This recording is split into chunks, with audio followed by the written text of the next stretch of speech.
en la ciudad de La Plata, capital de la provincia de Buenos Aires. Acá estamos en el aire de la 91.3, haciendo región capital, informándole a toda nuestra zona qué es lo que sucede en la República Argentina, en la provincia de Buenos Aires y por nuestras localidades. Ahora nos vamos a ir un poco a charlar con alguien que sabe mucho de y interpreta mucho de lo que tiene que ver con la política nacional y cómo están viendo las y los argentinos lo que sucede con el gobierno que lleva adelante el presidente Javier Milei. Le damos la bienvenida al aire. Tenemos el gusto de conversar con Artemio López, él es director de la consultora X. Artemio, ¿cómo te va? Buen día. Vero Sarasola, Carlos Martín y Valentín Cueto, te saludamos. Hola, ¿cómo están? ¿Qué dicen, Vero? ¿Qué tal, compañeros? Acá estamos. ¿Cómo estamos, Artemio? Analizando qué es lo que sucede, pero no tanto como vos querés. No, es bastante difícil, te digo. No tenemos tantas explicaciones como vos te imaginas. ¿Cómo? Pero bueno, sí, está. Si tengo que arrancar a preguntarte algo, te quería, vos que tenés una consultora, que hemos charlado en distintas oportunidades, casi 4 meses de la gestión de la asunción del presidente Javier Milei. ¿Qué piensan las y los argentinos? ¿Cuál es tu interpretación de todo la política que está llevando adelante en distintos sectores el presidente de la nación? Mirá, no voy a aburrir con datos porque ustedes seguramente los comentan a diario. Exacto. Las cuestiones estructurales todos las conocemos, las circunstancias de vida han empeorado notablemente desde que el presidente Milei asumió. A partir de la devaluación del 13 de diciembre, no hay más que un tobogán en términos de ingresos fijos, jubilaciones, pensiones, salarios. Lo único que hay que ver es si es el 32 que cayó o el 33. Yo no quiero entrar en eso porque todos sabemos que esto no está funcionando, la vida cotidiana así nos lo muestra. Ahora, desde el punto de vista de la opinión pública, los fenómenos estructurales, lo que observamos con datos, esto que pueblan normalmente los comentarios, tienen un tiempo en percibirse por la opinión pública. O sea, no es que sucede la caída salarial y automáticamente la opinión pública lo percibe y toma en ese sentido perspectiva con respecto al gobierno. Entonces, ¿qué vemos? Que Milei todavía tiene un relativo nivel de apoyo importante, 45 puntos en la última el último relevamiento nacional de la consultora Proyección, que me parece bastante confiable, contra 55 de apoyo negativo. ¿Qué pasó ahí? 45 es todavía un apoyo notable por el nivel de profundidad del ajuste que está realizando y la licuación de todos los ingresos fijos. Claro. Yo creo que hay que analizarlo cualitativamente. Hay dos temas. Se ha invertido la preferencia. Cuando él inicia el gobierno tenía un predominio de imagen positiva respecto a la negativa, hoy no está. Pero al mismo tiempo mantiene un 45% de soporte a estas políticas que son realmente crueles. ¿Qué pasa ahí? Mi percepción y lo que se observa en el análisis cualitativo, cuando vos analizás el voto original de Milei, ese 30% que lo acompañó en La Paz y en la primera vuelta, está compuesto originalmente por sectores medios bajos, medios y bajos. O sea que y con un tramo etario relativamente más joven que el promedio del padrón. Ahora, son muy vulnerables a las políticas que está llevando el gobierno de Javier Milei. Ese 30% original, no el que le agregó la alianza Juntos por el Cambio, claro, que es un electorado profundamente antiperonista, de mayor edad promedio y con una consistencia socioeconómica mayor que el voto original. En el voto original es donde se observa que Javier Milei está perdiendo preferencia. Por supuesto, en términos discretos todavía, pero la está perdiendo. ¿Por qué? Bueno, porque las políticas que nosotros vemos afectan de manera plena a los sectores medios y sobre todo los sectores medios bajos y populares, que habían acompañado a Milei. No te olvides que veníamos de 2 gobiernos que en términos de transferencia de ingresos, de distribución del ingreso, de salarios, habían sido muy deficitarios, tanto Macri como el gobierno del Frente de Todos. El gobierno del Frente de Todos se va con la misma distribución del ingreso que dejó Mauricio Macri, que fue una calamidad. Claro. Cristina lo deja en 52 puntos, Macri la baja a 46 la participación de los trabajadores. Cuando el gobierno del Frente de Todos se retira, la participación está en torno a eso. Y desagrego el impacto que tuvo la devaluación de Milei, porque si no sería bastante peor. Hoy está, ayer me comentaban que extraoficialmente ese 46% que dejó el Frente de Todos ya está en torno al 40%, o sea que la caída fue brutal. Pero los dos gobiernos anteriores a Milei no eran satisfactorios para un sector importante de la ciudadanía, por eso esas son las condiciones de posibilidad centrales por las que emerge el fenómeno Milei. Después está todo el tema de las redes, lo que se conversa habitualmente en los medios, pero acá hay una cuestión estructural. No había satisfacción en términos de ingresos, jubilaciones, pensión, ingresos fijos para los sectores populares, en particular los jóvenes, y emerge Milei. Bueno, ahora la política que está llevando adelante está impactando negativamente contra los sectores que vieron en él una alternativa posible frente a dos gobiernos anteriores muy deficitarios. Y Artemio, si yo te tuviera que preguntar cuál es el margen ya sé que no tenés la bola de cristal, claramente que ya sé que no, pero ¿cuál es el margen de changüís que se estima que la clase, porque para mí, esta es mi humilde opinión, y claro que no sé mucho de esto, pero desde mi humilde opinión, la clase media tiene un determinado nivel de tolerancia, y hoy es una de las más afectadas por toda la política económica que está llevando adelante el presidente de la Nación. ¿Cuál es el margen, el changüí que se estima hasta que esto no se convierta? Yo estoy muy preocupada por lo que viene, por lo que va a venir y cómo pueden ser las reacciones de la clase trabajadora. Esa pregunta yo no la puedo responder como no podés vos, o sea, no hay nadie que tenga conocimiento, cualquiera que se lo adjudique miente. Pero sí sabemos que este camino normalmente termina deteriorando la base de sustentabilidad de las políticas que se llevan adelante. O sea que eso sí podemos establecer. ¿Cuál es la perspectiva? Y bueno, que esto siga empeorando en términos de popularidad y de consenso social. ¿Cuándo va a ser el punto de corte? La verdad no lo sabemos, pero la velocidad que le ha impuesto el gobierno nacional a la licuación de ingresos fijos para la familia es inédita, al tiempo que, bueno, hoy me acaba de llegar el informe del CEPA, se los recomiendo, sobre la transferencia a provincias. Sí, sí, realmente impactante. Me llegó, lo leí, no, es alarmante. Bueno, 25 puntos entre marzo y marzo 2023-2024 de pérdida en el valor real de las transferencias por recurso de coparticipación. Nunca se vio eso. No. O sea que el impacto que tiene este ajuste a nivel provincial, a nivel de familiar, daría la sensación de que la velocidad de pérdida de legitimidad va a ser importante. El punto de quiebre no lo conozco. Ahora te digo, estuve escuchando una conferencia que dieron en el Rotary Club, creo que era el economista Claudio Suchovsky. No tienen la más mínima contemplación con respecto a eso. Ellos creen que esto va muy bien. O sea, acá hay dos miradas totalmente antagónicas. Lo que a vos te preocupa y a mí me preocupa no forma parte de la agenda de preocupación de un sector potente en términos de poderío socioeconómico de la sociedad. Por lo tanto, ¿qué quiero decir con esto? No me extrañaría que ellos se empinen en sus convicciones y aceleren más. O sea, que no tomen registro de lo que estamos discutiendo. Pero yo decía, escuchaba eso y digo, pero ¿cómo puede ser posible que se esté diciendo esto al mismo momento que vos estás señalando lo que señalás? Bueno, así pasa. Hay dos miradas totalmente estancas y antagónicas sobre el rumbo que está tomando el modelo socioeconómico y el impacto social que está teniendo. Así que vos me decís, ¿cuál es el punto de impacto? No lo sé. No me extrañaría que el gobierno replique la apuesta, suba la apuesta y acelere aún más el proceso de ajuste. Así que bueno, vamos a ir viendo. No tengo respuesta para tu pregunta, pero veo que esto va muy a fondo, muy aceleradamente, y que el gobierno está absolutamente, y el gobierno y todos los que están orbitando en torno a las políticas oficiales, están absolutamente convencidos de que este es el único camino. Bien a lo Thatcher, a lo neoliberal original, de que no hay alternativa. Esa es la consigna. Por lo tanto, bueno, veremos. Yo estimo que esto, finalmente, la estructura va a terminar sobredeterminando los comportamientos de la opinión pública, pero el tiempo no lo conozco. Artemio, ¿cómo va? Valentín Cueto te habla. Dos cuestiones. Primero, te acerco el saludo de uno de nuestros columnistas que lo conoces, que le gusta el tango, que es Horacio Robelli, que hablamos mucho de economía con él. Horacio, mandale un saludo.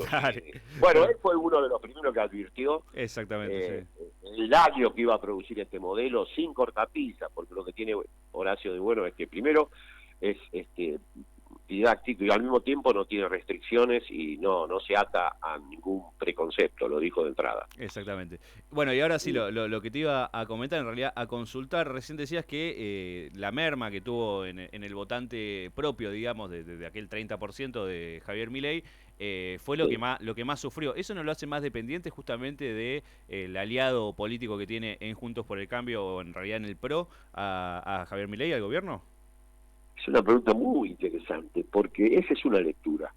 Vos decís, bueno, ahora tiene el electorado que obedece a Macri, que le da soporte. Pero por otro lado, también está la otra lectura. Ahora está haciéndose del electorado que antes obedecía a Macri. Ajá. Está él ubicándose en el centro del liderazgo de ese espacio. Hoy es el día de las preguntas difíciles de responder.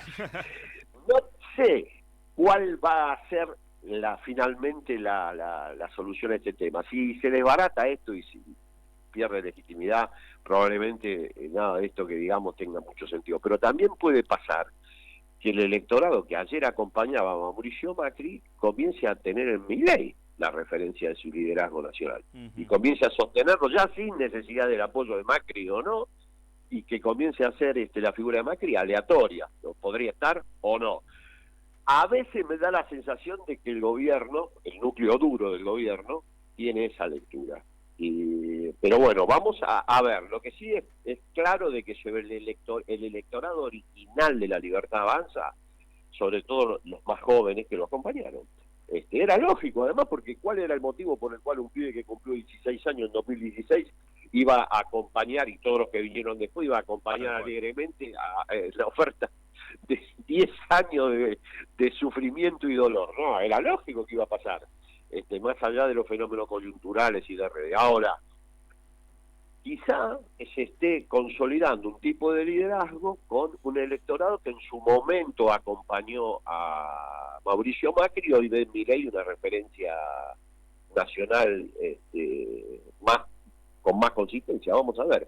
Por lo que vi yo y me observo en los ámbitos, digamos, los núcleos duros de los que sostienen al gobierno, empresarios, sectores de analistas de opinión, me parece que ya Milei comienza a ser la referencia central de ese espacio. No puedo afirmarlo, pero cuidado, porque puede también salir al revés, no solo de que sea Macri dependiente del gobierno, sino que el gobierno comience a tomar el respaldo que en su momento tuvo Mauricio Macri, que comienza a decaer como figura nacional. No podemos responder esa pregunta, pero está abierta esa posibilidad. Claro, vos sabés que una cosa que nos llamó la atención en estos días es, bueno, sí, hay mucha gente creo que todo el componente social hoy en día entiende que las medidas de Milei no fueron beneficiosas, digamos, para el poder adquisitivo de los trabajadores, sobre todo, pero bueno, todavía hay muchos que lo pueden llegar a seguir bancando. Pero el otro día nos pasó una situación extraña, que nos quedamos sorprendidos, que fue que hicimos una encuesta de calle, mandamos a nuestro movilero a la calle a preguntar, y agarró a 10 personas. De las 10 personas, las 10 terminaron en una catarata de insultos contra el presidente Milei, justamente por las medidas económicas. Y llamó la atención, porque no es una cosa, no es que estaban con la Fanta o sin la Fanta. Realmente, fuimos preguntando persona por persona en la calle, persona que se cruzaba a nuestro movilero Juan, preguntaba, y los tipos todos diciendo no se puede, no se aguanta más, esto es una locura, entendemos que había que hacer algo, pero esto es están haciendo cualquier cosa, ¿cuándo van a venir medidas para nosotros? O sea, un entendimiento muy claro también de ese sector, que yo no veo reflejado en las encuestas tampoco. Sí, bueno, las encuestas siempre son una foto, tampoco hay que ser dependiente de las encuestas, lo digan las encuestas o no lo digan, esto finalmente va a tener efectos sociales. Ahora, es muy probable que lo que vos observás esté pasando. Nosotros vimos que hay un cambio de tendencia y que el predominio de la imagen negativa comienza a crecer. Los ritmos no lo conocemos, pero no invalido para nada la contundencia de la encuesta callejera. Sí te digo que utilizando el método tradicional de monitores, a nivel nacional se observa este cambio de tendencia, pero todavía no, estoy hablando de hace 2 semanas, que es menos, 10 días.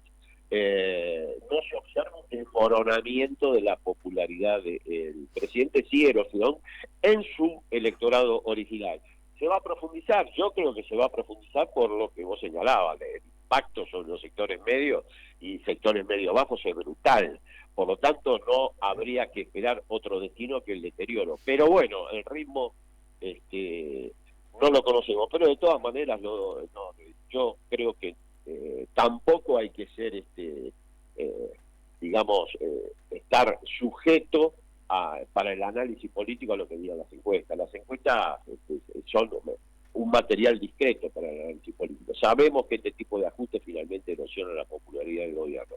No sabemos el tiempo, pero bueno, por lo que se ve, esto va muy, muy al fondo y muy rápido. Artemio, Carlos Martín te habla. Mira, una de las cuestiones de la consolidación de la derecha tiene que ver, según los estudios que llevan ustedes adelante, la falta de nuevas figuras dentro de lo que es la oposición. Qué discusión esa, está instalada en los medios. Yo creo que la consolidación de Javier Milei en Argentina es producto de varios factores. Nosotros sacamos un libro antes de que asumiera Javier Milei, que se llama Historizando a Milei, y obviamente ahí analizamos en mi artículo, o sea, hay muchos, Rocco Carbone, Amado Uruguay, hay un montón de gente que analiza, Natalia Salvo, hay varios artículos interesantes. Lamentablemente la escuela Néstor Kirchner no lo distribuyó. Pero aparte de eso, señalaba primero la desindustrialización que sufrió el país, la informalidad laboral, como fenómenos estructurales. La persistencia de discursos de ultraderecha en Argentina tiene una tradición de derecha dura muy importante. Sí. Así como Perón llenaba plaza la Revolución Fusiladora. En la emergencia, yo tengo edad para contarlo yo personalmente, en la emergencia de la dictadura militar el apoyo civil fue importante. O sea, no es que esto aparece y nosotros nos sorprendemos, lo sabíamos, lo sabemos de manera clara. Y el relato ultraderecha se transfiere a nivel familiar de manera importante, se suspende a veces, hay mecanismos de repolitización de la sociedad que suspenden esa transmisión intergeneracional del discurso antiperonista, de derecha, como quieran llamarlo. Los 70 fueron casos, muchos de los jóvenes que participaron en la experiencia de los 70 provenían de hogares antiperonistas. Pero la militancia, la suspensión de esa transmisión está en la base de la emergencia del fenómeno político de los años 70. También pasó durante el kirchnerismo. Muchos que se politizaron con Néstor y Cristina provenían de hogares que no necesariamente tenían tradición peronista, pero ese fenómeno se suspendió. Esa es otra condición de posibilidad. Y la tercera es el fracaso del gobierno del Frente de Todos. Claro. Muchachos, cuando vos analizás cualquier indicador social, pobreza, nivel de salario, distribución del ingreso, ves que la situación con respecto a Macri, que fue catastrófico, no mejoró. O sea, es más, en términos salariales cayó 10% el poder adquisitivo real con respecto al último mes de registro de Mauricio Macri. O sea, ese factor está. Y después está todo el fenómeno coyuntural, de redes, de aparición de esta cosmovisión neoliberal con más potencia en los medios, bueno, incluso en los medios propios. Ustedes vieron que transitan referentes del neoliberalismo y hablan en nombre de no se sabe qué, de una manera muy consistente. Yo lo estoy viendo eso. Bueno, eso también está, pero fundamentalmente lo que está es el fracaso del gobierno propio. Un gobierno que se dice peronista no puede no afectar la distribución del ingreso de un gobierno neoliberal tan cruel como el que fue encarnado por Mauricio Macri. Y sin embargo, eso pasó cuando el INDEC ahora publicó el tercer trimestre del 2023, y ya la participación estaba en torno al 45% de los trabajadores. Macri la había dejado en 46, 45,3. Cuando aparezcan los datos del cuarto, va a haber que ser cuidadoso porque ahí va a estar la devaluación de Milei del 118%, creo que no me acuerdo, creo que fue del 118, 113, entonces ya va a impactar en ese dato. Pero tomando como final del gobierno de Alberto el tercer trimestre del 2023, la participación de los trabajadores es igual a la que dejó Mauricio Macri. Entonces, vos me decís, ¿qué pasó? Sí, hubo TikTok, pero esto, o sea, ¿cómo se explica? Tangible. Más empeoró cuando el país creció después de la pandemia. Claro. O sea que el modelo exportador que se planteó a partir de la visión del ministro Guzmán y de los que hoy salen a criticar a Cristina, por ejemplo, Sí. Que la desautorizó en público, esa visión está en la base estructural de la aparición de Milei. Artemio, seguramente te estaremos molestando más adelante cuando esto siga transcurriendo, cuando el gobierno de Javier Milei siga avanzando con estas políticas públicas para seguir tratando de entender qué es lo que sucede y hacia dónde va. Nosotros no somos unos Medio sabemos. Claro, no somos unos caídos del catre, pero tampoco somos unos ignotos, una gente con mucha sapiencia. Tenemos más o menos una idea hacia dónde va la gestión del presidente Mauricio Macri, mira, que fallido, la gestión de... Bueno, tiene mucho que ver. Sí, tiene mucho que ver. Es el segundo tiempo de Macri, al final Macri sacó el libro, pero no sabía que el referee iba a ser este. Por eso te digo que estuvo un fallido. Te estaremos molestando más adelante, Artemio, para seguir tratando de entender y que nuestros oyentes, nuestra querida ciudad de La Plata, en la región capital, que es el núcleo que nosotros tenemos de nuestras y nuestros oyentes, trate de entender con nosotros qué es lo que está pasando y cómo se puede hacer para seguir defendiendo los derechos de las y los trabajadores. Te mandamos un abrazo grande, Artemio. No, un abrazo a usted, gracias por llamar y bueno, nos seguimos comunicando. Chao. Estamos en contacto, hasta luego. Estábamos en comunicación con Artemio López, director de la consultora X, tratando de entender un poco hacia dónde nos lleva la gestión del presidente Javier Milei, elegido por el 56% de las y los argentinos. Trataremos de analizar y trataremos de ver desde este pequeño lugar cómo hacemos para llevarte a vos distintas voces para que trates de entender conjuntamente con nosotros qué es lo que sucede con este gobierno, esta gestión, te repito, elegido